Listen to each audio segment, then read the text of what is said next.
प्राचीन समय की बात है। एक शहर में एक व्यक्ति रहता था जिसका नाम चंदन था। वह अपनी पत्नी और दो लड़का और दो लड़की के साथ रहता था और वह किसी छोटे मोटे प्लांट में काम किया करता था। चंदन और उसकी पत्नी खुशी खुशी अपना जीवन व्यतीत कर रहे थे। समय का चक्कर बीत रहा था और उनके लड़का लड़की बड़े हो जा रहे थे। जब उसकी बड़ी बेटी कक्षा 5 में पढ़ रही थी, तभी एक दिन स्कूल की छुट्टी के समय जब वह लड़की सीढ़ियों से नीचे उतर रही थी, तभी पीछे से किसी लड़की से धक्के लगाने पर वह सीढ़ी से नीचे गिराई, जिसके कारण उसके पैर में चोट आ गई। जब लड़की घर लंगड़ती हुई आई तो उसके पिता ने पूछा, क्या हुआ? तभी लड़की ने उन्हें पूरी बात बताई। पिता ने सोचा छोटी मोटी चोट है और यह सोचकर उसने अपनी बेटी से कहा कि इस गर्म पानी से सेंक लो, ठीक हो जाएगा। कुछ दिन बीतने के बाद लड़की का पैर फूलने लगा और उसे चलने में दिक्कत होने लगी।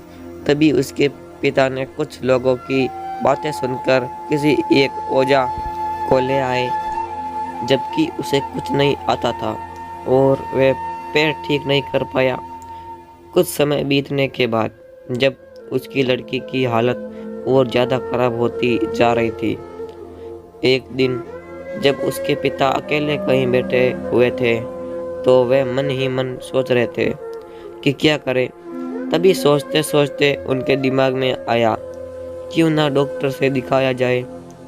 तभी दूसरे दिन वह अपने लड़की को लेकर वहीं पास के अस्पताल में जाते हैं।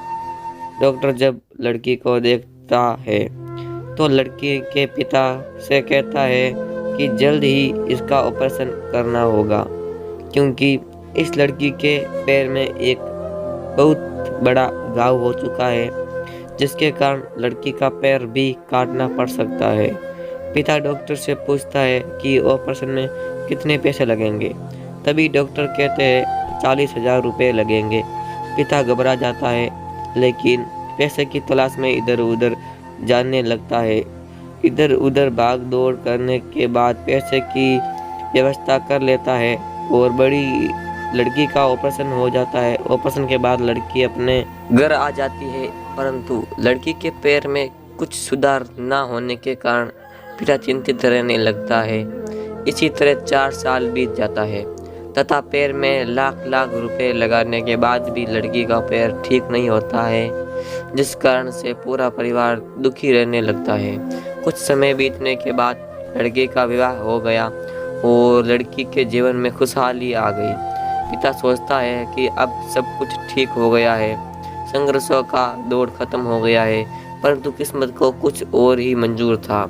एक दिन जब वह बाजार जा रहा था, तभी पीछे से किसी ट्रक के द्वारा उसका एक्सीडेंट हो गया, जिसके कारण उसके सर में गंभीर चोट आ गई। चंदन 1 महीने तक बिस्तर पर ही रहा। 1 महीने के बाद ठीक होने पर वह सोचा कि अब सब कुछ ठीक हो जाएगा। तभी उसकी पत्नी का स्वास्थ्य खराब होने लगा और वह बीमार पड़ गई। वहाँ 2 छोटे डॉक्टरों को दिखाने के बाद तबीयत और बिगड़ गई, जिसके कारण उन्हें वाराणसी के BHU अस्पताल में ले जाना पड़ा। वहां जाकर पता चला कि उसकी पत्नी के पेट में गंभीर बीमारी हो गई है, परंतु चंदन को यह विश्वास था कि उसकी पत्नी ठीक हो जाएगी और चंदन इसी विश्वास के साथ अपनी पत्नी को हमेशा वाराणसी के अस्पताल में ले जाने लगा। कुछ समय बीतने के बाद पत्नी की तबीयत में सुधार आने लगा। चंदन सोचा कि अब सब कुछ ठीक हो गया।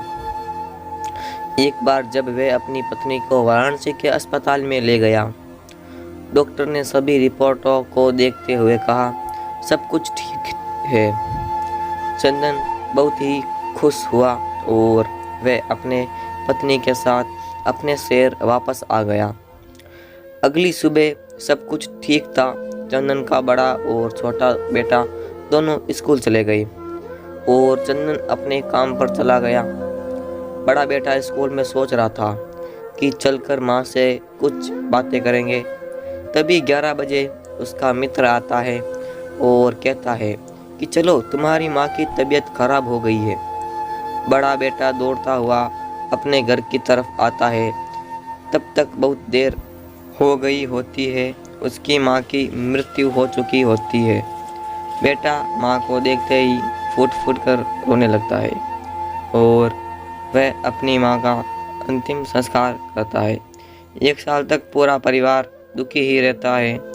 कुछ समय बीतने के बाद दुखों के बादल छट जाते हैं और चंदन अपने लड़का और लड़की के साथ सुखमय जीवन बिताने लगता है। आज उसका परिवार खुशी खुशी जी रहा है। दोस्तों, जीवन में सुख और दुख दिन और रात की तरह होते हैं, जो कभी स्थायी नहीं रहते। इसलिए दुख के समय कभी हिम्मत नहीं हारना चाहिए तथा सुख के समय कभी अहंकार नहीं करना चाहिए। अगर आपको ये कहानी अच्छी लगी हो तो वीडियो को लाइक करें और चैनल को सब्सक्राइब करें।